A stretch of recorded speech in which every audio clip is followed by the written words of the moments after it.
Hey guys, Levana here. All right, so today we're going to talk about the goblet squat and other kettlebell squat variations. I'm going to run you through the basics so that you can have proper form and get the most out of performing these exercises.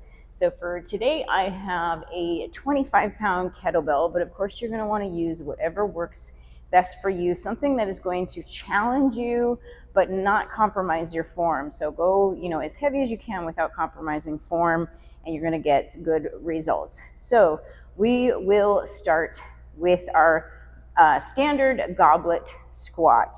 So with this one, you're actually going to want to lift your kettlebell like this. You can reach down, swing it up, and then grab it in this fashion and holding it kind of like this. That's why they call it a goblet squat. You're holding it like it's a cup, like it's a goblet. I want you to have your feet about shoulder width apart, maybe slightly further apart, whatever feels most comfortable. If you have bad knees, definitely want to turn your toes out a little bit. If you have any difficulty with discomfort in your knees when you're squatting, turning your toes out slightly is going to help. And if you're also having a difficult time getting into a deeper squat, like if you're having a hard time getting past maybe 90 degrees, you might want to consider that your stance needs to be a little bit wider and your toes should be a little bit further out. And that's going to actually help you to be able to get into a deeper squat. And so this is what it should look like. You really want to hold your body as much as you can in an upright position, keeping your back straight. You're going to lean slightly forward, of course, as you go into your squat. But you just want to hold that kettlebell right in front of you so that you can get a nice controlled movement down and then back up. And of course, trying to keep your heels on the ground at all times. So that's your standard goblet squat. And then another variation would be the sumo squat. So a sumo squat is where you are going to be opening up your legs even wider, taking a really wide stance, pointing your toes outward like this.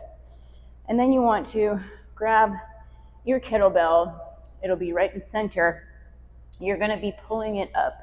This one is going to target the inner thighs more. You're going to feel this more in your adductors.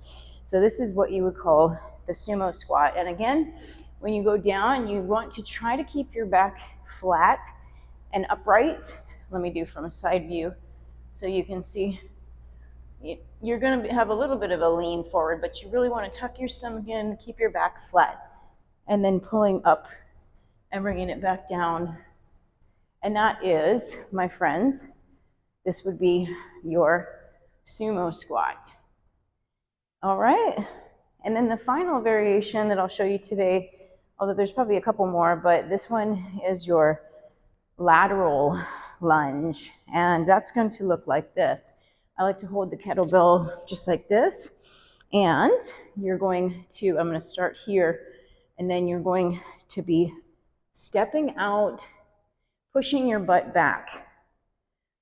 All right, I want you to keep your knee at about a 90-degree angle to the rest of your shin as you do this, so that the motion is that you're feeling it. You're getting all of the power right through your glute medius. Let me try from this side so you can see the angle on my leg. Stepping out, pushing your butt back, and then bringing it back in. Trying to keep that knee and that leg bent at a 90-degree angle as you go down. And one more time from this angle, just so you can see it again. This is your lateral lunge. Your kettlebell lateral lunge. So that's just 3 variations, and if you execute these with good form, you're going to get good results. And yeah, if there's any other tutorials you would like me to do, leave that in the comments for me, and I'll see you next time.